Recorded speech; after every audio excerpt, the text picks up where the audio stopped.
right, so you know what? I'll stay at the podium. All right, ready when you are.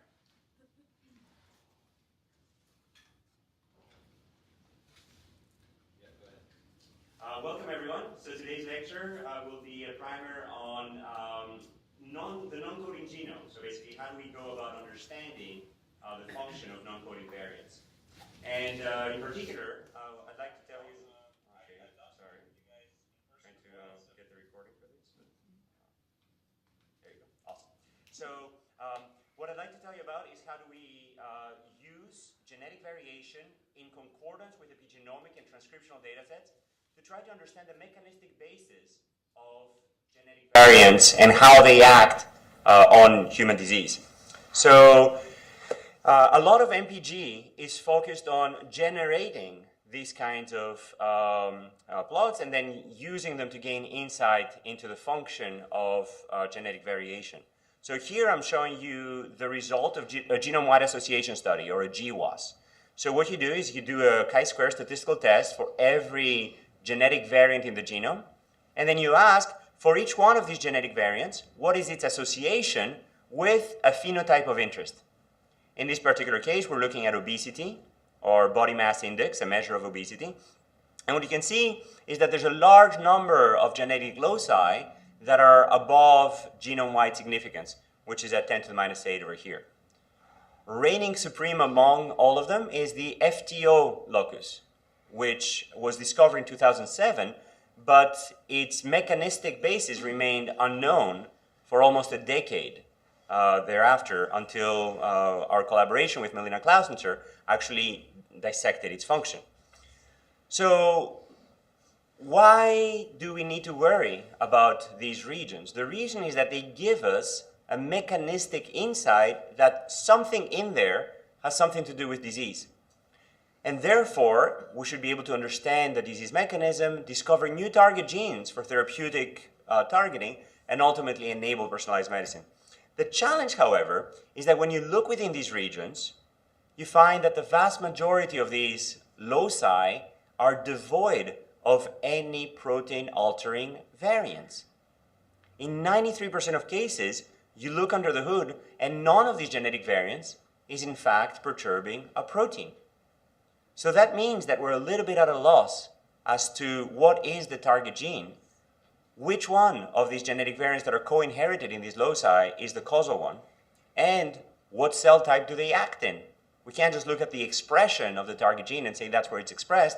We have to look at the non-coding genome, and therefore it's very hard to find the pathways and the mechanisms.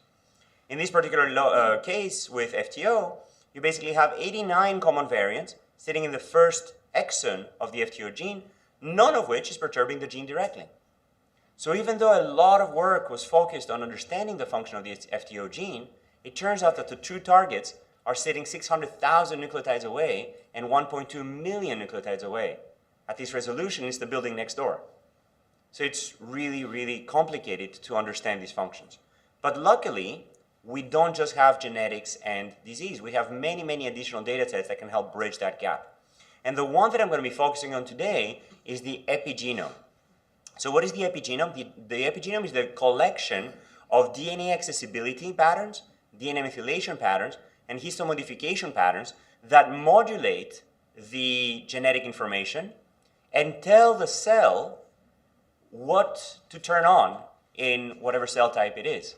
So as you all know, all of our cells in our body have more or less the same genome, the same genetic material, but they perform vastly different functions between neurons and, heart cells and muscle cells and immune cells and, your hair and your nails. They all perform vastly different functions.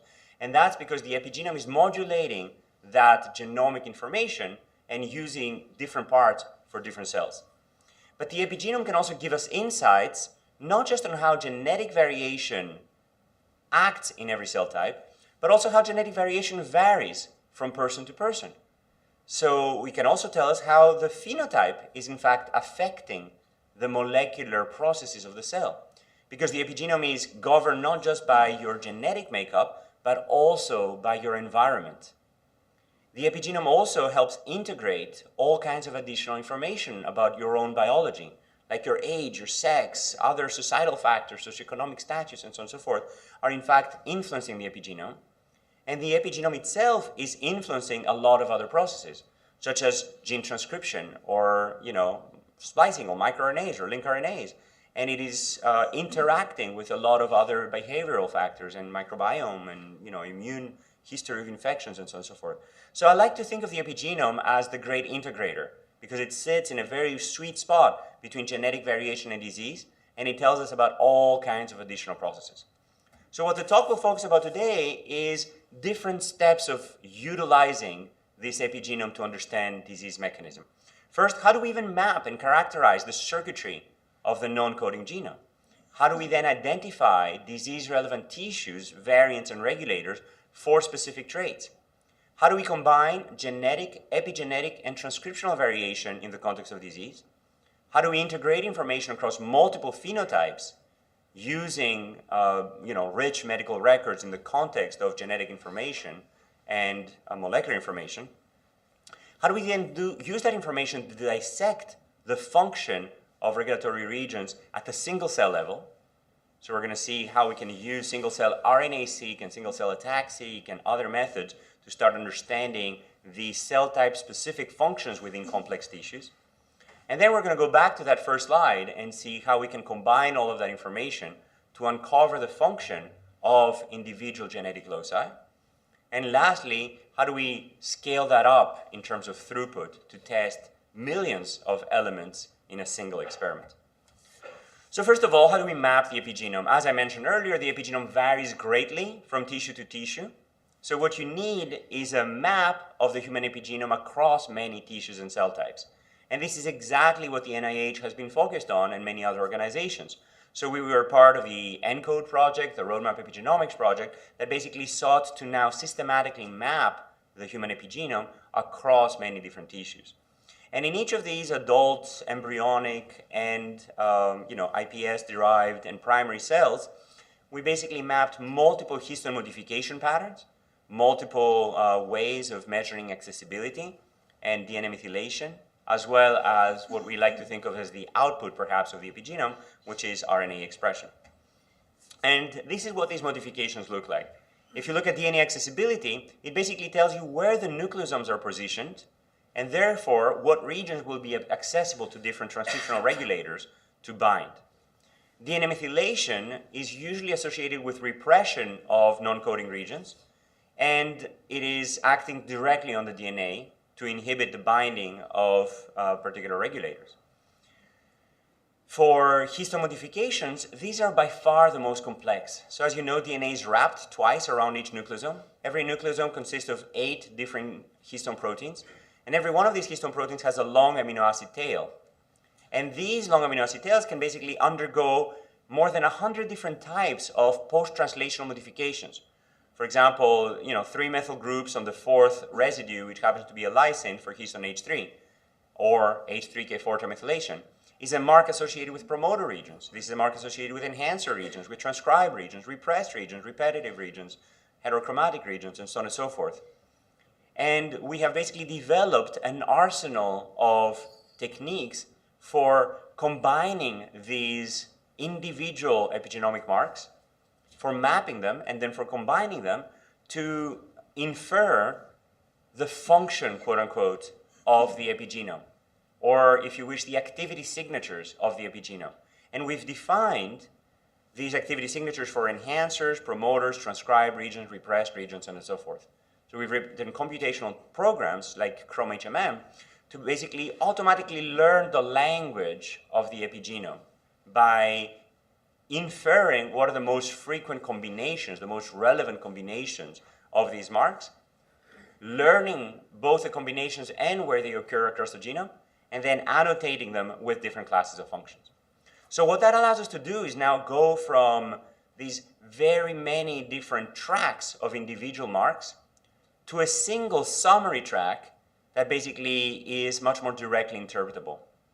And these are the colors that you see at the top. So you can see transcribed regions in green, repressed regions in gray, enhancer regions in orange, promoter regions in red, and so on and so forth.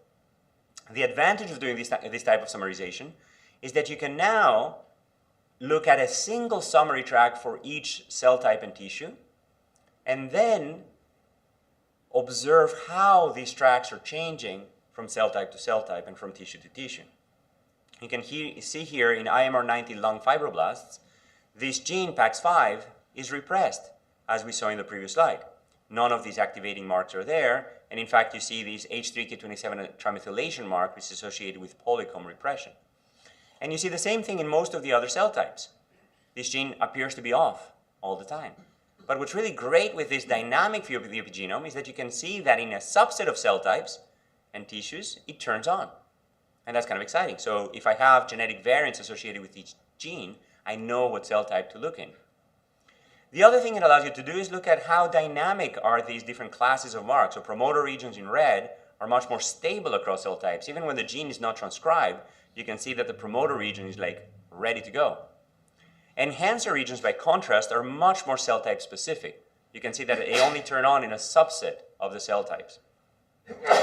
And the other thing that you can do is actually use that information for linking.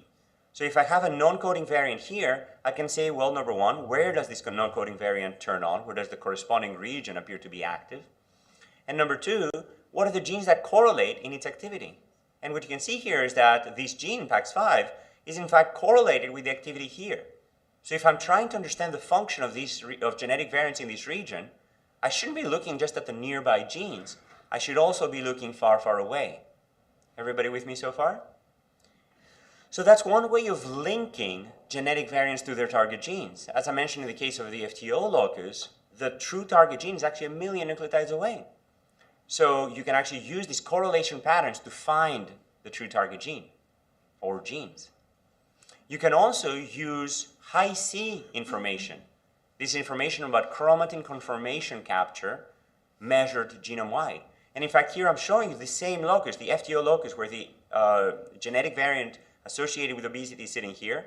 And you can see how it forms long-range interactions with RX3 and RX5 that are sitting 600,000 and 1.2 million nucleotides away. And in fact, it forms these interactions with a whole 2 megabase block on one side and another block on the other side. So these regions are looped together in 3 dimensions. And that means that any of these genes might actually be the true target of these locus. And that's the second type of evidence that we're using. We're using functional correlation in the activity patterns between enhancer regions and their target genes, and also physical folding of the genome in 3 dimensions.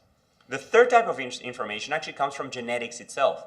So you've heard throughout this series about EQTLs. These are expression quantitative trait loci. The idea here, instead of just doing a GWAS where you're looking at how genetic variation correlates with phenotype, you're now doing a quantitative trait analysis where your quantitative trait is expression. So you're looking at the expression level of nearby genes and you're correlating that with genetic variation across individuals. And if you find a correlation between the two, that means that this regulatory region is somehow linked to this target gene.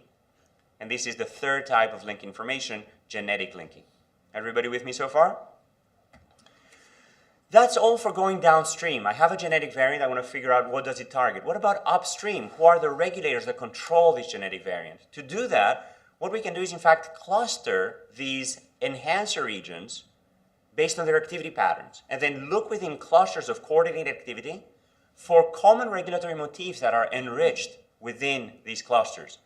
And based on the identity of the regulators that we know are targeting these motifs, we can in fact start saying that perhaps, if I look at enhancers in liver, the most relevant motifs and corresponding regulators might be HNF4A and an HNF1B, which are hepatic nuclear factors, which makes a lot of sense for liver, or GATA3 and SPY1 for immune cells, and so on and so forth.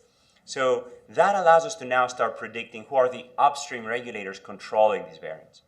So if we put all that together, what the epigenomic information is giving us is, number one, the cell type of action of these genetic variants. Number two, the regulators upstream that may be controlling these enhancers and perturbed by genetic variants associated with a particular disease.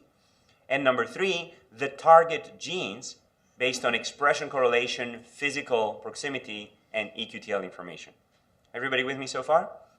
So we basically gathered all that information and we've put it out together in this database called Haploreg for haplotype regulation that basically allows you to look at every genetic variant associated with a particular trait and then all of the genetic variants that are co-inherited with that genetic variant and what are the specific tissues and cell types where these variants might be acting, what are the specific motifs that are altered by these SNPs, by these single nucleotide polymorphisms, what are the proteins that are bound there, what are the accessible regions, the promoter regions, are these regions evolutionarily conserved, and also what are the target genes.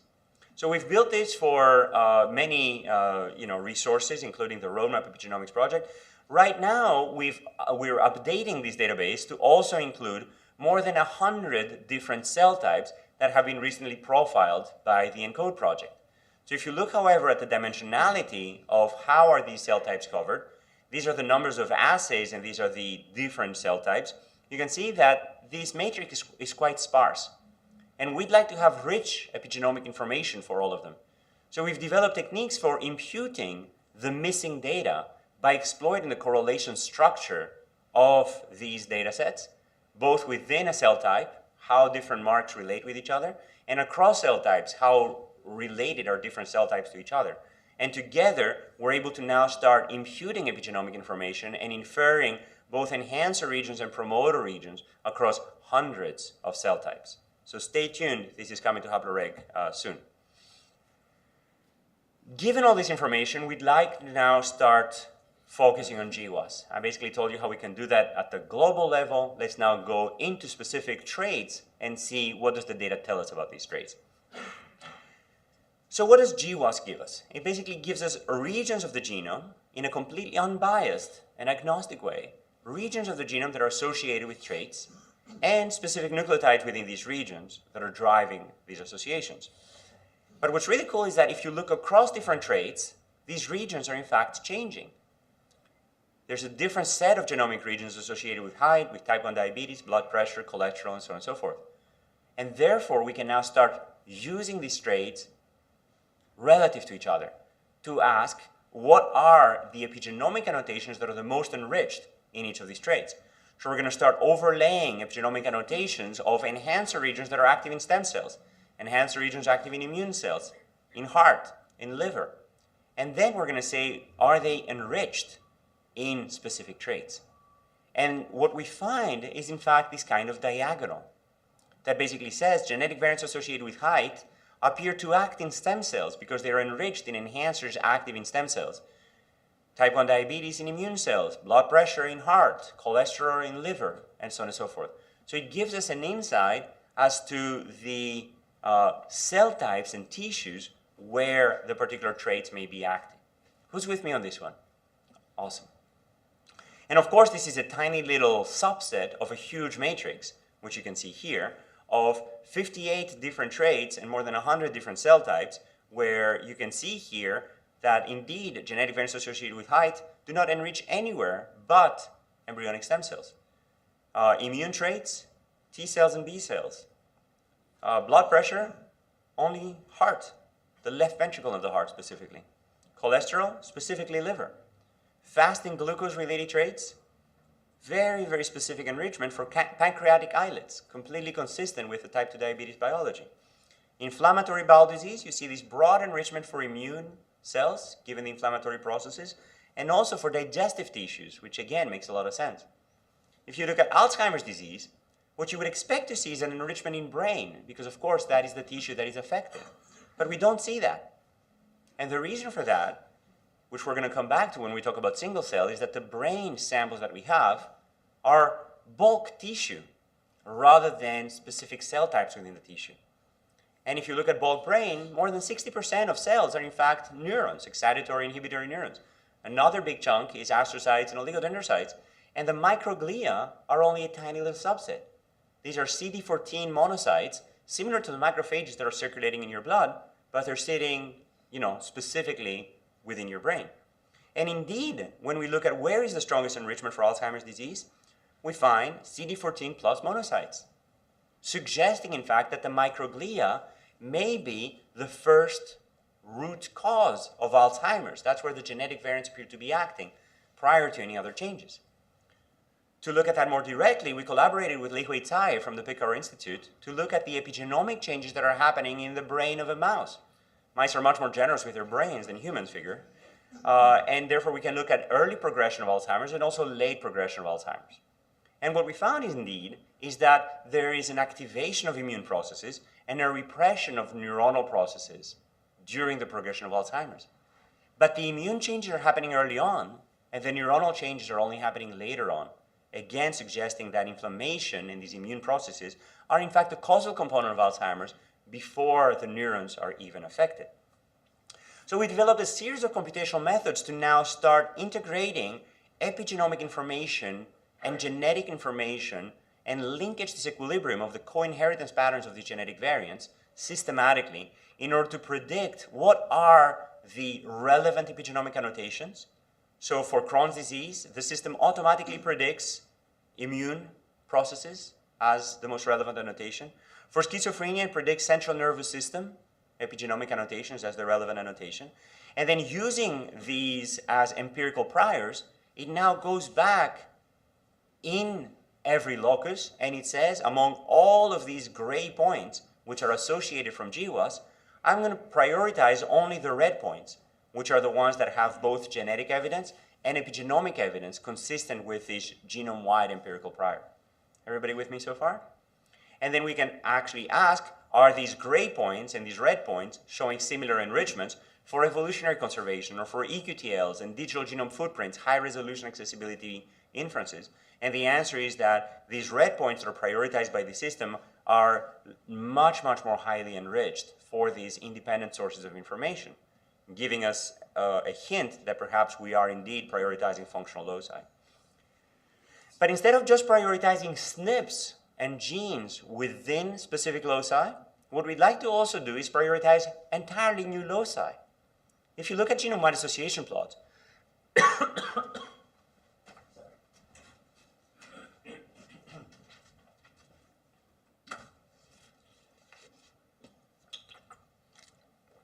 if you look at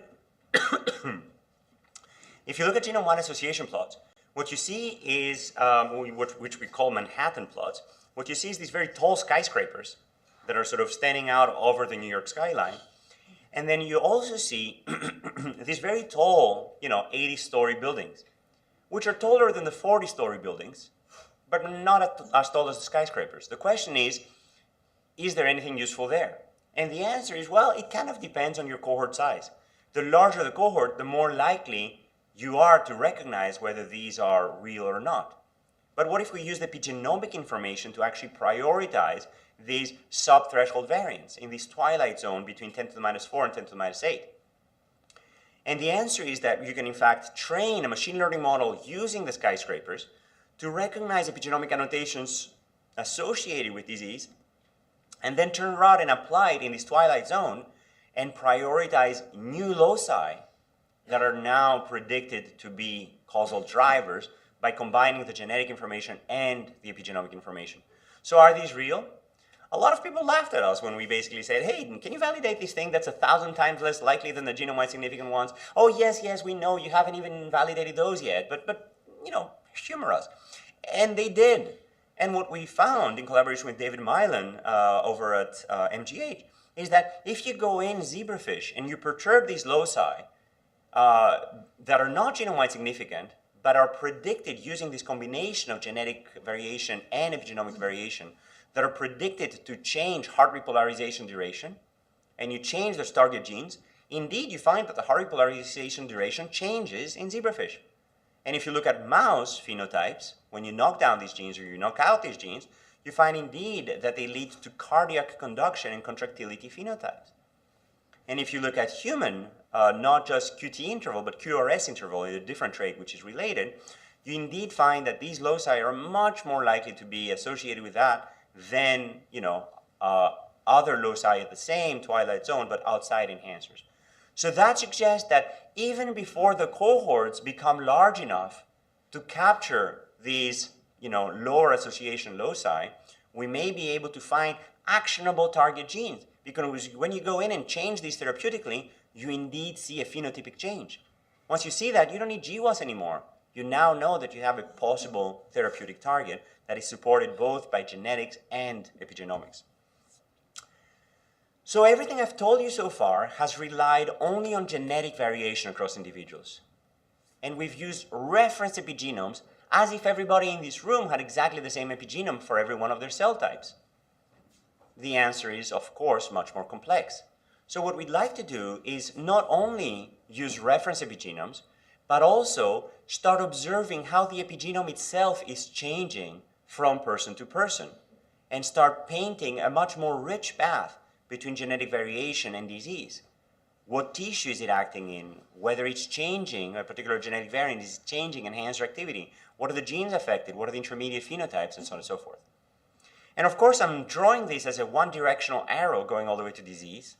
But the problem is that as soon as we leave this genetic information space where we have causality, all of these intermediate phenotypes are no longer unidirectional. They're now bidirectional. Why? Because they may simply be a consequence of the disease. Any kind of change that I see in enhancer regions might be consequence rather than cause of the disease. Or it just might be correlation. Some environmental factor may be affecting both my enhancer activity and my disease status. So we're going to have to develop new techniques for overcoming this particular challenge. So to do this, we basically collaborated with the ROSMAP cohort led by David Bennett at Rush University, and also collaborated with Filde Jaeger at the Harvard Medical School, who's now in Colombia, to look at epigenomic variation in the post-mortem brain of hundreds of individuals that David has followed for more than 10 years using cognitive evaluations and hundreds of phenotypic assays, whose brains were donated post-mortem. So now what we can ask is, do we see epigenomic changes in the brain that correlate with the Alzheimer's status of these individuals? And specifically, whether genetic information can allow us to predict this epigenomic information, and also transcriptional information gathered for the same individuals in the same region, and also how together we can in fact use this information to infer causality about how these loci are acting. So to look at the first question of, is the genome enabling us to predict the epigenome, we can basically look for methylation QTLs. These are quantitative trait loci, where the outcome is methylation level. And what we find is that across the genome, we can find 50,000 loci where the genetic information is in fact significantly predictive of the epigenomic information. In here, if I know your genotype, whether you have 0, 1, or 2 copies of the particular allele, I can actually pretty well predict your epigenome. And what's really cool here is that I can know your genetic information at birth, and I can predict your epigenome in your brain at 93 years of age. That's a big deal, because it gives us causality back. Because if we can predict the epigenome at birth, it's not just a consequence of the disease, it's not just a consequence of the environment or behavioral choices that this person made. It is truly driven by the genetic variation of that individual. So we're going to use that information now to do something very cool. Instead of doing GWAS, which goes from genetics all the way to disease directly, instead of doing methylation QTLs that basically go from the genetics to the methylation, and instead of doing MWAS, methylome-wide association studies that basically look at the correlation between methylation and disease, we're going to look at a combination of them. So what is the challenge with MWAS? Methylome-wide association studies are basically saying, hey, this methylation level here is correlated with disease, but it's a bidirectional arrow. You don't know about causality. If instead I do something that we call imputation MWAS or IMWAS, what we're going to basically be able to do is say, not methylation, but the genetic component of methylation. The methylation that I can predict at birth is correlated with disease. And if that's true, then I can have causality back. Is everybody with me? Cool. So the other thing with IMWAS is that it's much more well-powered, because instead of having a small number of individuals that donated their brain post-mortem, we can ask a much larger number of individuals to donate a blood sample. People are much more generous about their blood. And we can basically carry out that study in living, breathing individuals by basically measuring genotype and whether they're sick or not, and so on and so forth. So this is very broadly applicable. So using this idea, we are now going through and measuring genome-wide methylation probes that are associated with a phenotype based on their imputed methylation from their genetics. And what we can see is that here across chromosome 6, we find, half a dozen regions that are significantly associated with disease based on their predicted methylation level. But the corresponding genetic variants are not individually significant. None of them rises to 10 to the minus 8 here. Instead, it is by combining multiple genetic variants together that we can predict the impact on the disease phenotype. And we can carry this out not just with methylation, but also with transcription. So there's been a lot of work on GWAS and PredictScan and other methods that basically go through this path. We can actually combine these two paths, go through methylation, through transcription, and so on and so forth, and any other intermediate phenotype, to basically start predicting both regulatory regions and genes that are associated with disease. When we do this across the genome, we basically find hundreds of genetic loci that we now predict are causal contributors to Alzheimer's disease. The purple ones among them are the ones that were in genome-wide significant loci. I'm going to take questions at the end. The purple ones are in genome-wide significant loci, and then the gray ones are in loci that did not rise to genome-wide significance. And what you can see is that the genome-wide significant ones are only a subset, and there's many, many more loci that I'm predicting. What you can also see is that this gives us the directionality of the effect. Tells us whether increased expression is positively correlated or negatively correlated with disease, which is extremely important therapeutically as you go targeting these regions to alter biology. But again, everything I've told you so far has focused on a single phenotype at the time. But Alzheimer's and any other disease is much more complex. So we basically said, well, what if we combine multiple phenotypes? So in the case of Alzheimer's disease, there's several signatures. The primary ones among them are amyloid beta, associated with neuritic plaques, tau, associated with neurofibrillary tangles, and neuroinflammation.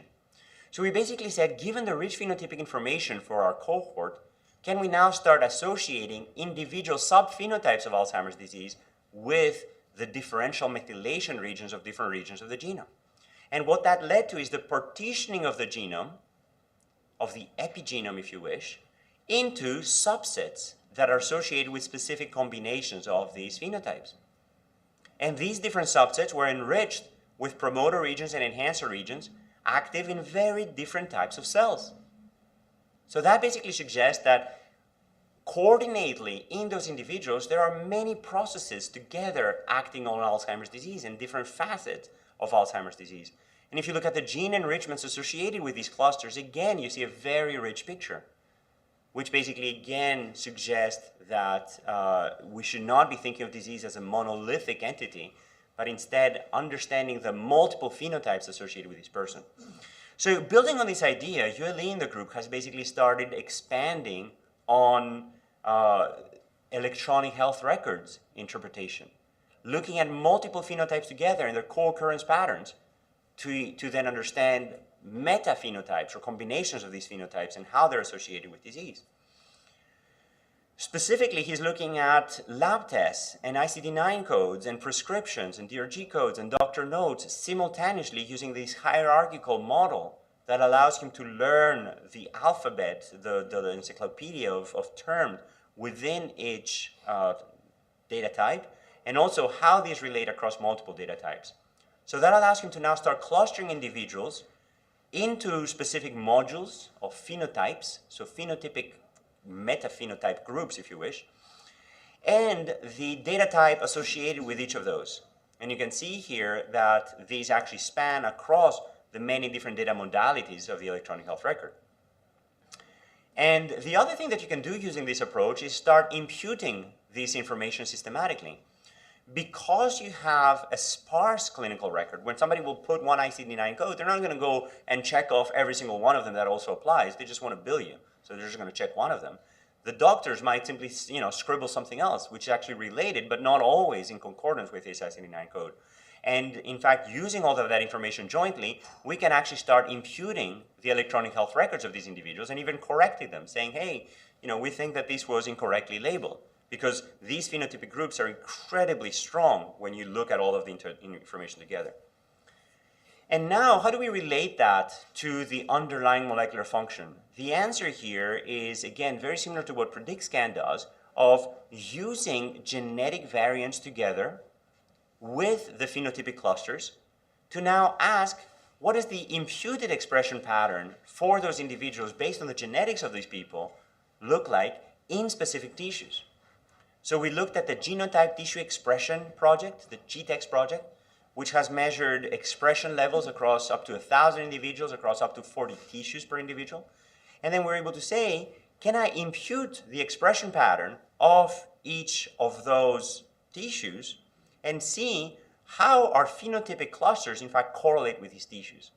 So in collaboration with Nikos Daskalakis over at McLean Hospital, we basically found that, for post-traumatic stress disorder, one of the strongest associations appears to be with imputed expression in immune cells again, in blood. And that was weird to us. We said, hey, this makes no sense. But when we spoke with him, he says, actually, there's a lot of literature that suggests that immune processes are, in fact, very important post-traumatic stress disorder. Given the same trauma, different people would develop PTSD or not based on, again, a lot of immune processes. But everything I've showed you so far has been at the tissue level. What we'd like to do now is start dissecting things in specific cell types within these tissues. And I mentioned Alzheimer's in particular because the cell types in the human brain are extremely diverse. So in collaboration with Li Hui Tsai, and again, the Rossmap cohort and David Bennett, we went back into the same individuals, and we now said, can we look at their brains at much higher resolution by carrying out single-cell RNA sequencing of the same samples? And what we found is that if you measure about 2,000 cells per individual across a cohort of 48 individuals shown here, and phenotypically shown here, including severe Alzheimer's, mild Alzheimer's, and non-Alzheimer's disease individuals, what you find is that there's a small number of clusters that in fact distinguish the different cell types. And if you look at the corresponding function of these cell types, what you see is that they're very, very clearly distinguished, and they're grouping together cells from many different individuals, whether they are AD or non-AD individuals. But for some of them, for some of the cell types, you see subclusters that are actually associated with the disease phenotype. So we basically said, hey, maybe we're only finding these for excitatory neurons because they're the most abundant ones. But if we were to first define the cell types and then subcluster within each of the cell types, to look for patterns of expression within each cell type, we may be actually able to find much more detailed information. And that's what we did. We basically took these clusters, we defined cell types within each of those, and then we subclustered within each of the cell types. And what we found is that for every one of the major cell types, 2 clusters emerged, one of which was associated with high amyloid, high Braak stages, high cognitive decline and high AD.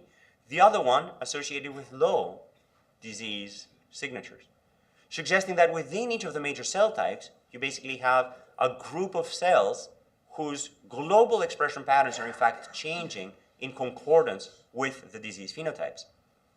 What was also striking is that these correlated very strongly with the sex of these individuals. Female individuals had many more of these disease-associated cells than male individuals, suggesting, in fact, that perhaps the disease manifests much more severely at the molecular level in women, even though phenotypically these individuals were matched. So somehow women appear to be more resilient to the disease at the phenotypic level than at the molecular level. 8 minutes to go. We started about 15 minutes late, so... We'll still have to start MPG on time. Okay, sounds great. So then we asked about early versus late changes in disease, and we found that the early changes are much more cell type specific, whereas the late changes are much more common across the different cell types. And we also found that the number of genes that are differential between men and women was increased dramatically in the presence of disease, suggesting that even if we don't see expression differences in healthy tissues, these expression differences between men and women may be much more exacerbated in diseased tissues. The other thing we can do with single-cell RNA sequencing data is actually look at mutations at the single-cell level. And what's really important here is that as the brain develops, you can actually have somatic mutations that then propagate to entire regions of the brain, an entire group of cells. So looking for these somatic alterations, what we basically found is that individuals with higher disease phenotypes, in fact, showed a higher burden of these somatic mutations, specifically in genes and pathways that are biologically consistent. So these were enriched in physical trafficking, Golgi, intermediate filaments, and so on and so forth, which are all processes that are known to be associated with Alzheimer's disease. We also found that the same cells, that the same mutation was in fact found in multiple cells within these individuals that basically suggests some clonal expansion of some of these more rapidly dividing cells. And then lastly, by measuring accessibility information at the single cell level, we're able to carry out the same type of linking between non-coding regions based on their accessibility differences from cell to cell and genes based on their expression differences from cell to cell, enabling us to now start linking genetic variants shown here in black to target genes that they potentially control, some of which are also supported by EQTL information. Using these single cell profiles, we can now go back to the larger cohort of 600 individuals for whom we have bulk expression data and start deconvolving the bulk expression data into the specific cell types. And we can basically see that the cell type proportion as inferred from this deconvolution in fact strongly correlates with phenotypic differences between these individuals. Higher amyloid individuals show fewer excitatory neurons, but higher cognition individuals show more excitatory neurons, and conversely for astrocytes.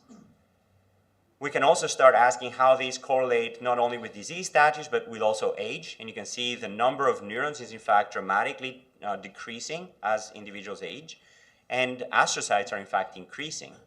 And we can also find genetic variants that correlate with the proportion of different cell types. In this particular case, the fraction of inhibitory neurons, in fact, is very strongly correlated with genetic variants in the STIMAG mono6p gene, a locus that has also been implicated in frontotemporal lobar degeneration, but not with AD, not with Braak stage, and not with beta amyloid. So that suggests a link between, neuronal proportion and, genetic variation. And the mechanism for this is the change in a CTCF binding site causing a change in the conformation and a change in expression of a nearby gene. We can also start partitioning EQTLs into the specific cell types where they act. So putting all this together, we can go back into disease loci and start inferring their function, work that we did in collaboration with Melina Klausnitzer. We can start asking where are these genetic variants acting, what tissues and cell types, what are the potential target genes, and how do we link them? Can we find EQTL support for these genes? Can we find the specific upstream regulatory variants that are changing specific motifs and the upstream regulators? And putting all this together, linking them to the cellular processes, we can now start intervening based on the circuitry of these loci, and then altering the upstream regulators, the downstream target genes, and even using CRISPR-Cas9 to edit the single nucleotide variants that are predicted to be causal, which then lead to dramatic phenotypic consequences for these regions. So editing a single nucleotide, for example, leads to this dramatic 7-fold change in the thermogenesis potential of primary cells from risk individuals by restoring this single nucleotide variant. And similarly strong effects are found in mice. Lastly, we've basically started developing methods for doing this in extremely high throughput. So looking at perturbing using massively parallel reporter assays, individual SNPs, differentiating stem cells into different cell types to see where are these assays manifesting themselves, changing individual nucleotides in regulatory motifs, doing high-resolution dissection of these regulatory regions by tiling them, in this particular case at 30 base per resolution, and then recognizing what are the tiles that show the strongest activity, and then tiling things at much higher resolution in order to identify individual nucleotides within these regions that are driving the regulatory activity. In this particular case, we're doing a single experiment to test 7 million fragments of DNA, and then by basically cutting them off from the accessibility experiment and then putting them into plasmids, which can then test systematically using self-transcribing reporters where the construct itself is serving as its own barcode. And then that allows us to now start mapping these GWAS regions to very high resolution in specific nucleotides that are predicted to be affected, and even measuring allelic activity in these regions. We are now using these programmable CRISPR-Cas9 constructs in collaboration with Li Hui Tsai to edit individual genes or promoter regions, to edit individual SNPs, and to also turn on or turn off enhancer regions by recruiting activators or repressors within them. 1 minute, Manolis, kind of. So what I've told you about is how we can use epigenomics to systematically map and characterize the circuitry of the non-coding genome, how we can identify disease-relevant tissues, variants, and regulators, how we can combine genetic, epigenetic, and transcriptional variation in disease, how we can do this across multiple phenotypes, learning meta-phenotypes that are much more disease-relevant, how we can, in fact, use single-cell data directly or through imputation to deconvolve the bulk activity into individual cell types, how we can use this information to uncover and manipulate specific circuits for disease, and how we can, in fact, do this in very high throughput. This is a set of incredible collaborations with people that I tried to acknowledge along the way, and some of them are sitting in this room, and I'll be happy to stop there.